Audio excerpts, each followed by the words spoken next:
Hello and welcome everyone to SRM study point. और आज का टॉपिक है हमारा एरर इन मेजरमेंट्स। ठीक है, लास्ट टॉपिक है इस चैप्टर का, चैप्टर 1 का हमारा यूनिट एंड मेजरमेंट का लास्ट टॉपिक है एरर इन मेजरमेंट्स।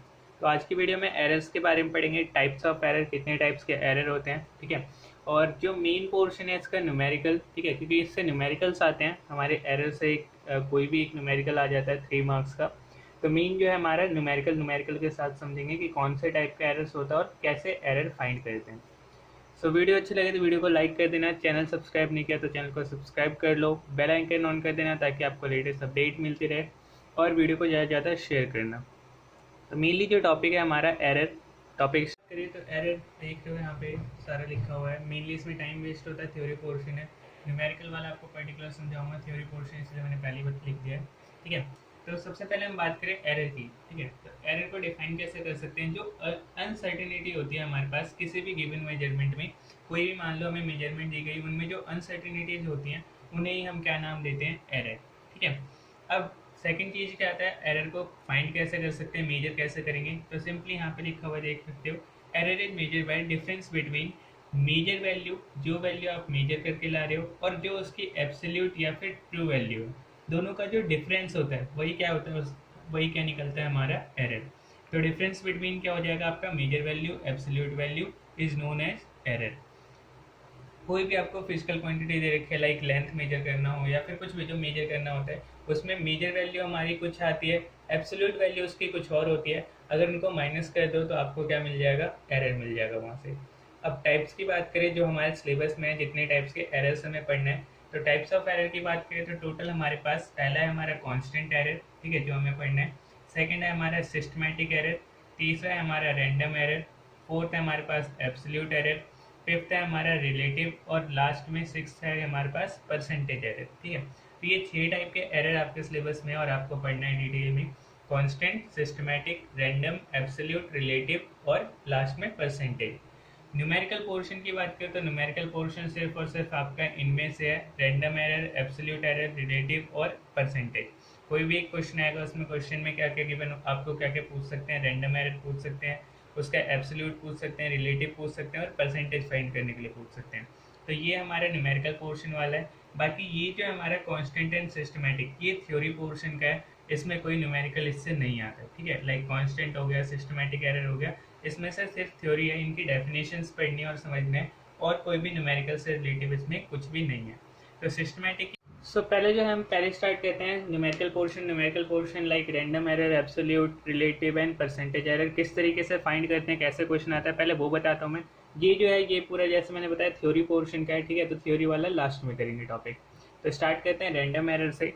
सामने आपका क्वेश्चन लिखा है, क्वेश्चन क्या है हमारे, the diameter of a wire as measure by screw gauge. एक स्क्रू गोज है जिससे हमने एक वायर की डायमीटर मेजर किया है, जो कि हमारे पास क्या क्या वैल्यू क्या क्या आ रही है, measure value 1.236 centimetre, 1.241 centimetre, 1.228 centimetre, 1.225 centimetre and 1.231 centimetre.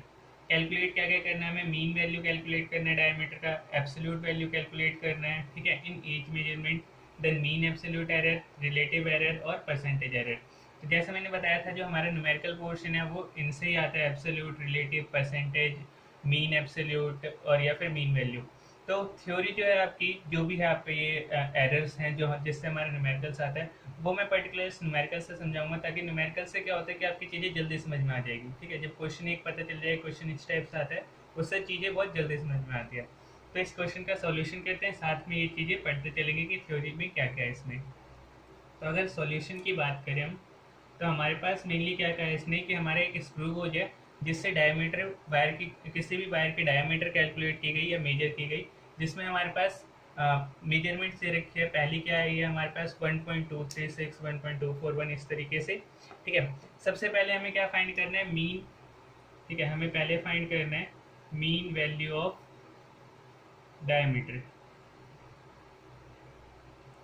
तो देखो मीन वैल्यू कैसे निकालते हैं, सबसे पहले क्या है, आपके पास जो भी गिवन डाटा है, इसे A1 A2 के फॉर्म में, अगर डायमीटर है तो D1 D2 के फॉर्म में लिख सकते हो। तो मैं डायमीटर इसलिए क्या लिख सकता हूँ, D1 D2 इस तरीके के फॉर्म में लिख लेता हूँ। लाइक पहली बार हमने मेजर किया डायमीटर, तो वो कितना है हमारा 1.236 सेंटीमीटर। D2 कितना आ रहा है हमारा 1.241 सेंटीमीटर। इसी तरीके से D3 कितना आ रहा है हमारे पास, D3 हमारा 1.228 सेंटीमीटर। D4 की बात करें तो D4 कितना आ रहा है हमारे पास 1.225 सेंटीमीटर। एंड लास्ट में D5 ये कितना है हमारे पास 1.231 सेंटीमीटर। तो इस तरीके से D1 D2 जो हमारे पास मेजर वैल्यू थी वो भी लिख ली, ठीक है। अब हमें क्या फाइंड करना है, मीन। आपको पता होगा मैथ्स में मीन कैसे फाइंड करते हैं। तो मीन फाइंड करने का फॉर्मूला क्या होता है, हमें कभी भी किसी भी न्यूमेरिकल में अगर मीन फाइंड करने के लिए दे रखा है, डायमीटर का दे सकते हैं, लेंथ का दे सकते हैं, टेम्परेचर का दे सकते हैं, तो सिंपली मीन निकालने का फॉर्मूला क्या होता है, जितनी भी आपके पास मेजर वैल्यू है और टोटल नंबर ऑफ कितनी आपके पास टोटल नंबर ऑफ वैल्यू है, मेजर वैल्यू कितनी है, ठीक है। तो इसका फॉर्मूला लिख सकते हो, चाहो तो फॉर्मूला होता है इसका मीन निकालने का, डायमीटर मीन। अगर आपके पास लेंथ है तो एल मीन लिख लेना, उससे कोई चेंज नहीं आता। इसका फॉर्मूला हो जाएगा आपके पास, डायमीटर है तो मैं लिख लेता हूँ D1 plus D2 plus D3। इस तरीके से आप कहाँ तक ले सकते हो इसे, Dn तक, n नंबर्स ऑफ जितने भी टर्म हो, और इसे डिवाइड किससे कर देते हैं हम, n से, ठीक है, नंबर ऑफ टर्म्स जो होते हैं हमारे पास। तो ये फॉर्मूला किसके लिए हो गया हमारा, मीन निकालने के लिए। ध्यान रखना ये फॉर्मूला किसका है, मीन निकालने का। अब मीन फाइंड कर लेते हैं हम इसमें कि मीन कितना आ रहा है हमारा। तो अगर हम मीन फाइंड करें तो मीन कितना आएगा, क्या करेंगे, 1.236 plus 1.241 plus 1.22 plus 8 plus 1.225 plus 1.231, ठीक है। टोटल नंबर ऑफ एन कितना है हमारे यहाँ पे 5, तो 5 से डिवाइड कर देंगे। इस तरीके से हमारे यहाँ से मीन निकल जाएगा। इन सबको ऐड करोगे तो आंसर आएगा आपका 6.161, और नीचे कितना है हमारा 5। सॉल्व करेंगे तो ये कितना हो जाएगा हमारा 1.232 सेंटीमीटर। तो हमारे पास मीन वैल्यू जो थी, मीन वैल्यू कितनी आ गई, 1.232 सेंटीमीटर। पहला हो गया आपका, ठीक है। फर्स्ट जो हमारे पास निकालना था, मीन वैल्यू निकालनी थी डायमीटर की, मीन वैल्यू कितनी आ गई डायमीटर की 1.232 सेंटीमीटर। तो यहाँ पे मैं लिख देता हूँ मीन वैल्यू हमारी कितनी आ रही है, क्योंकि बाद में फिर इसे रफ करूँगा फिर ये वैल्यू भूल जाएंगे। यहाँ लिख देता हूँ मैं 1.232 सेंटीमीटर, ये आ गई हमारी मीन वैल्यू, ठीक है। अब सेकंड, पहले तो हो गया आपका खत्म, पहले में सिर्फ इतना ही करना था। सेकंड क्या है हमारे पास, एब्सोल्यूट वैल्यू फाइंड करना है, ठीक है। तो सेकंड चीज फाइंड करनी है, सेकंड क्या है हमारा, एब्सोल्यूट वैल्यू, या फिर कह सकते हो एब्सोल्यूट एरर, ठीक है। तो पहले सुन लो एब्सोल्यूट एरर होता क्या है, क्योंकि न्यूमेरिकल से करवा रहा हूँ, अलग से मैंने बताया नहीं, इसलिए पहले बता देता हूँ एब्सोल्यूट एरर क्या होता है। देखो एब्सोल्यूट एरर की बात करें तो इसे लिख सकते हैं हम डेल्टा डी, ठीक है। जो भी हमें निकालना है ये हो गया आपका एब्सोल्यूट एरर। अब इसे फाइंड कैसे करते हैं हम, यहाँ चाहते तो पूरे लिख सकते थे एब्सोल्यूट एरर। इसे फाइंड करने का फॉर्मूला क्या होता है, true value minus measure value, ठीक है। अब ट्रू वैल्यू कौन सी होती है, ट्रू वैल्यू जो आपने ये मीन निकाला, ठीक है, जो भी आपने मीन निकाला ये क्या आ गई आपकी ट्रू वैल्यू। मेजर वैल्यू कौन सी होती है, मेजर वैल्यू ये जो आपको गिवन है 1.236, फर्स्ट टाइम में इतना आया था, सेकंड टाइम में 1.241, 1.228, 1.225, 1.231 सेंटीमीटर, ये सब क्या है हमारी मेजर वैल्यू। ट्रू वैल्यू कौन सी है, जो हमने मीन निकाला है, इसे क्या कहते हैं, ट्रू वैल्यू भी कहते हैं, ट्रू वैल्यू, ठीक है। तो फाइंड कर लेते हैं, हमें क्या करना है, एब्सोल्यूट वैल्यू फाइंड करना है हर केस में, ईच मेजरमेंट में। तो ये फॉर्मूला याद रखना है सबसे पहले, फॉर्मूला हमारा true value minus measure value, ठीक है। और इसे चाहो तो शॉर्ट में लिख सकते हो, delta D equals to true value हमारे पास क्या है ए एम, जो मीन निकाला, और मेजर वैल्यू हमारे पास क्या हो जाएगी, मेजर, ठीक है। और ए एम की जगह चाहो तो इसे कुछ अलग लिखना हो तो इन वैल्यू को A1 A2 या डी में लिख रहे हैं हम तो डी लिख लेते हैं। ट्रू वैल्यू हमारे पास मीन थी, ठीक है, और माइनस D1 D2, इस तरीके से जो भी होगा आपका D1 D2 D3 वो लिख सकते हो, ठीक है। तो ये हो गया आपका शॉर्ट में फॉर्मूला। अब सॉल्व करते हैं, हम सबका निकालते हैं मेजरमेंट ईच केस में कितना है। तो पहले की अगर बात करें, फर्स्ट वाला जो हमारे होगा तो delta D1 equals to mean value कितनी है हमारे पास 1.232 माइनस मेजर वैल्यू कितनी है ये हमारी 1.236। इसी तरीके से सेकंड ले लेंगे D2 में भी मीन वैल्यू कितनी है हमारे पास 1.232 माइनस मेजर वैल्यू कितनी है हमारी 1.241। इसी तरीके से D3 1.232 माइनस 1.228। देन D4 निकालेंगे तो हमारा 1.232 माइनस फोर्थ मेजरमेंट कौन सी है 1.225, इसी तरीके से D5 माइनस करेंगे 1.231। ठीक है, तो इन सब से हमारा आंसर क्या आ जाएगा, सबको अगर माइनस करा जाए तो माइनस करने पे हमारा पहला अगर माइनस करेंगे 1.232 माइनस 1.236, तो यहाँ से आंसर आएगा हमारा 0 पॉइंट माइनस का 0.004 सेंटीमीटर। इसे माइनस करेंगे तो यहाँ से आ जाएगा आपका आंसर माइनस 0.009 सेंटीमीटर। थर्ड को माइनस करेंगे तो आ जाएगा 0.004 सेंटीमीटर। इसे माइनस करेंगे तो आएगा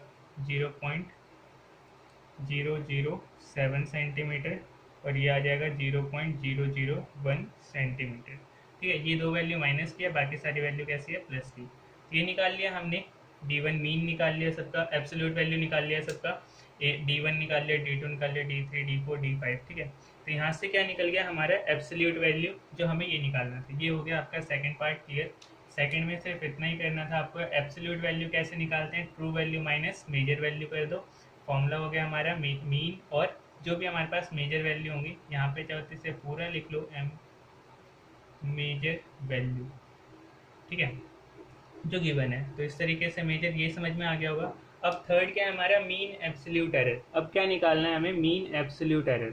तो मीन एब्सोल्यूट एरर के लिए पहले मैं इनको लिख लेता हूँ साइड में, क्योंकि फिर नेक्स्ट में हमें कैलकुलेशन करना होगा, ये वैल्यू चाहिए होगी। तो मैं यहाँ पे लिख देता हूँ D1 कितना है हमारे पास 0.004 माइनस का, और D2 कितना है हमारे पास माइनस का 0.009 सेंटीमीटर।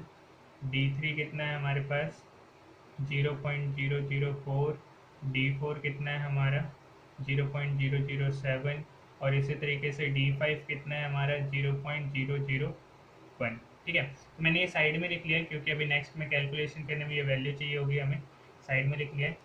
अब थर्ड पार्ट करते हैं। थर्ड में क्या है हमारा, मीन एब्सोल्यूट एरर।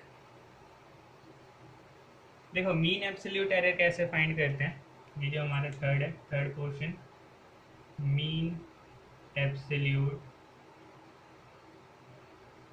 एरर, इसका भी फॉर्मूला होता है। मीन एब्सोल्यूट को आप लिख सकते हो, ऊपर बार लगा दो, और अभी एब्सोल्यूट वैल्यू लिख ली थी तो डेल्टा डी लिखा था, अब क्या लग गया ऊपर बार। इसका मतलब क्या हो गया, ये मीन एब्सोल्यूट एरर, इसका सिंबल हो गया। इसका फॉर्मूला क्या होता है, सबको delta D1 plus delta D2 plus delta D3, इसी तरीके से आप n नंबर तक ले सकते हो। ठीक है, और अपॉन में n कितना है आपका। ठीक है, जैसे इसका फॉर्मूला था सेम इसी का, इसका भी फॉर्मूला है आपका मीन वाले के, मीन की तरह ही। तो ये निकल गया हमारे पास, ये हो गया इसका फॉर्मूला। अब सबका अगर एब्सोल्यूट निकाला जाए यहाँ पे, तो इसका जो एब्सोल्यूट वैल्यू आएगी वो कितनी आएगी, पहली वैल्यू कितनी हमारी माइनस की 0.004 प्लस माइनस का 0.009 प्लस 0.004 प्लस 0.007 प्लस 0.001। ठीक है, ये सारी वैल्यू लिख ली यहाँ पे, और n कितना है हमारे पास 5। ठीक है, टोटल कितने मेजर वैल्यू है 5, तो n हो गया हमारा 5। डिवाइड करें तो डिवाइड करते आपका क्या आ जाएगा, यहाँ से आपका आ जाएगा मीन एब्सोल्यूट एरर। तो मीन एब्सोल्यूट एरर यहाँ से निकल जाएगा हमारा, इन सबको सॉल्व करेंगे, ब्रैकेट खोलोगे तो सब प्लस में ही हो जाएगा, तो यहाँ से टोटल वैल्यू आएगी आपकी 0.0025 अपॉन में नीचे कितना है 5।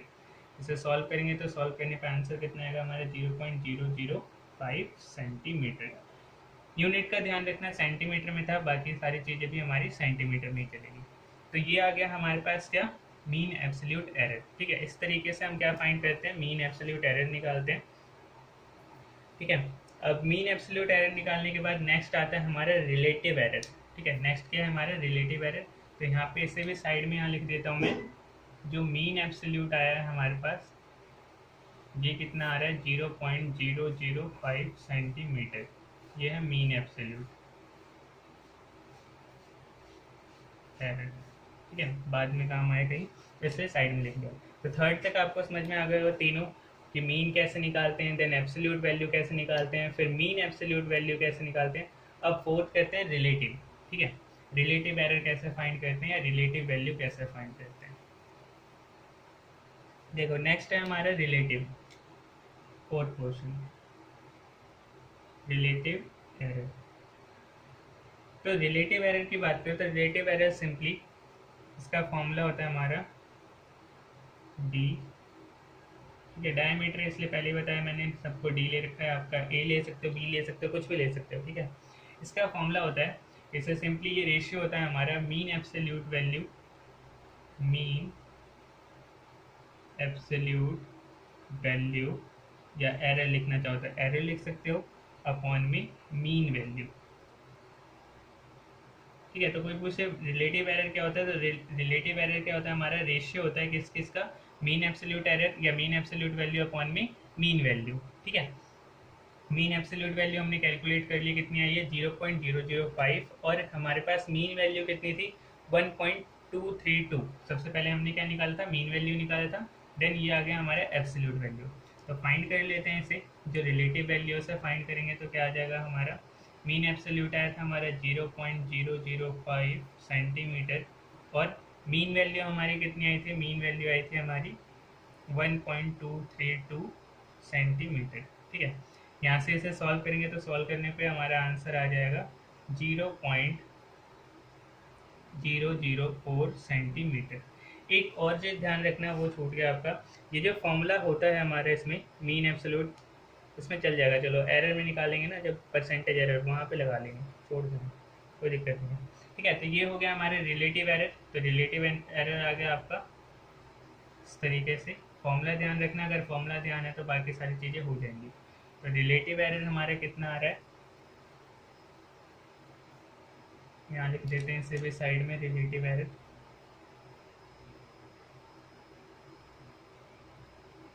ये कितना आ गया 0.004 सेंटीमीटर, ठीक है। अब फाइनली हमारा लास्ट पार्ट क्या रह गया, परसेंटेज। यहाँ तक आई थिंक आपको समझ आ गया होगा। अब लास्ट है हमारा परसेंटेज एरर। तो परसेंटेज भी कैलकुलेट कर लेते हैं, फिफ्थ क्वेश्चन, परसेंटेज एरर। देखो परसेंटेज एरर में कुछ नहीं होता है, सिर्फ मल्टीप्लाई बाय 100 करना होता है, ठीक है। तो परसेंटेज एरर का अगर फॉर्मूला बताऊं, परसेंटेज एरर इसका फॉर्मूला होता है जो अभी आपने निकाला था रिलेटिव एरर, और इससे पहले मीन एब्सोल्यूट निकाला था, ये मीन एब्सोल्यूट आ गया हमारा, और अपॉन में डी लिखो, सबसे पहले जो हमारी मीन वैल्यू थी, ठीक है, इनटू में 100। ये फॉर्मूला होता है हमारा परसेंटेज एरर का, क्या, मीन एब्सोल्यूट एरर अपॉन में नीचे क्या है हमारे पास, मीन वैल्यू जो सबसे पहले फाइंड किया था इनटू में 100। तो परसेंटेज एरर का अगर फॉर्मूला पता है तो परसेंटेज आपका अपने आप ही निकल जाएगा। तो वैल्यू देखते हैं। मीन एब्सोल्यूट एरर हमारे पास कितना था, मीन एब्सोल्यूट की बात करें तो हमारे पास था 0.005, और मीन वैल्यू कितनी थी हमारी 1.232, ठीक है, यही था।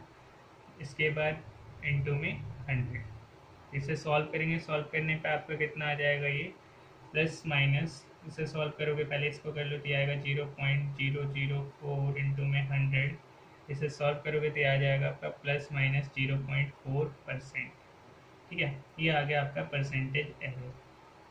तो बहुत सिंपल सा था, ठीक है। परसेंटेज एरर भी फाइंड कर लिया हमारा हमने, फाइनली परसेंटेज एरर हमारा कितना है 0.4%, ठीक है, परसेंटेज एरर मिल गया हमें। परसेंटेज एरर चाहो तो ऐसे लिख लो, या फिर इसका एक और फॉर्मूला भी हो सकता है। सिंपली अभी आपने रिलेटिव एरर निकाला था, तो रिलेटिव एरर इनटू में 100 करते हैं डायरेक्टली, ठीक है। तो इससे भी आपको क्या मिल जाएगा, परसेंटेज एरर मिल जाएगा। नहीं तो चाहो तो ऐसे लिख लो, ये फॉर्मूला आपका पर्टिकुलर बुक में भी लिखा हुआ है, चाहो तो ऐसे कर लो, दोनों एक ही चीज़ है, ठीक है। तो ये हो गया हमारा परसेंटेज एरर। इतनी ही चीज़ आपको कैलकुलेट करनी थी। कोई भी न्यूमेरिकल आएगा उसमें इससे ज़्यादा नहीं पूछते, ठीक है। न्यूमेरिकल जितने भी आते हैं हमारे इस टाइप के, उसमें यही 5 चीज़ें गिवन होती, 5 चीज़ें हमें फाइंड करना होता है। एक mean value, absolute value, mean absolute value, relative value कह लो या एरर कह लो, और परसेंटेज एरर। तो सारी चीज़ें बता दी। आई थिंक आपको समझ भी आ गया होगा कि किस तरीके से करते हैं, ठीक है। तो ये पूरा था हमारे पास एरर में जो क्वेश्चन आते हैं, न्यूमेरिकल्स आते हैं, उसके ऊपर। अब स्टार्टिंग के रह गए थे, लाइक कांस्टेंट एरर रह गया था हमारा, सिस्टमेटिक एरर रह गया था, ठीक है। तो इनकी मैंने कहा था लास्ट में बताऊंगा, लास्ट में समझाऊंगा। मैं अभी समझा देता हूँ, बाकी डेफिनेशंस वगैरह जो है आप बुक से पढ़ सकते हो, या फिर इसकी पीडीएफ आपको टेलीग्राम चैनल पर मिल जाएगी। टेलीग्राम चैनल पे जाके चैनल ज्वाइन कर लो SRM स्टडी पॉइंट, या फिर इंस्टाग्राम पे भी आप फॉलो कर सकते हैं SRM स्टडी पॉइंट। तो बात करते हैं कांस्टेंट एरर। देखो कांस्टेंट एरर में क्या होता है, मान लो एक हमारे पास स्केल है, ठीक है, लेट्स सपोज हमारे पास ये स्केल है। इस स्केल पे मेनली 0 से 15 सेंटीमीटर 15 सेंटीमीटर का हमारा स्केल होता है। इन केस किसी भी तरीके से मान लो ये वाला जो पोर्शन था यहाँ से टूट गया स्केल, ठीक है, ये 1 सेंटीमीटर हमारा टूट गया, तो अब जो मेजर होगा यहाँ से ये कितना बच गया हमारा 14 सेंटीमीटर, और ये था पूरा हमारा स्केल। अगर इस चीज़ से आप कुछ भी मेजर करोगे, जितनी भी मेजरमेंट करोगे, इन सब से वैल्यू आपकी कितनी आएगी, ऑलवेज 14 सेंटीमीटर। बट आप लेके कितना चल रहे हो कि स्केल कितने का है 15 सेंटीमीटर। तो ये होता है कांस्टेंट एरर, मतलब कि हमेशा जो है वो वैल्यू आपकी कॉन्स्टेंटली एरर में वही आएगी, क्योंकि आपका स्केल वो टूट चुका है या फिर किसी अदर कोई भी अदर फैक्टर हो जिससे वैल्यू आपकी हमेशा फिक्स रहे। इस टाइप के एरर को हम क्या कहते हैं, कांस्टेंट एरर, ठीक है। नेक्स्ट आता है हमारा सिस्टमैटिक एरर। सिस्टमैटिक एरर में 4 टाइप बताए थे, एक instrumental, personal, error due to imperfection और error due to external cause. तो अगर मैं बात करूँ इंस्ट्रूमेंटल एरर की, इंस्ट्रूमेंटल एरर में मेनली होता क्या है, जो भी हमारा इंस्ट्रूमेंट होता है, लाइक स्क्रू को जो हो सकता है, बर्नियर कैलिपर हो सकता है, एमीटर हो सकता है, वोल्टमीटर हो सकता है, उसमें मेनली कोई डिफेक्ट आ जाए, ठीक है। अब डिफेक्ट अलाइनमेंट की वजह से आ सकता है या फिर इंटरनल कोई कॉज हो सकता है।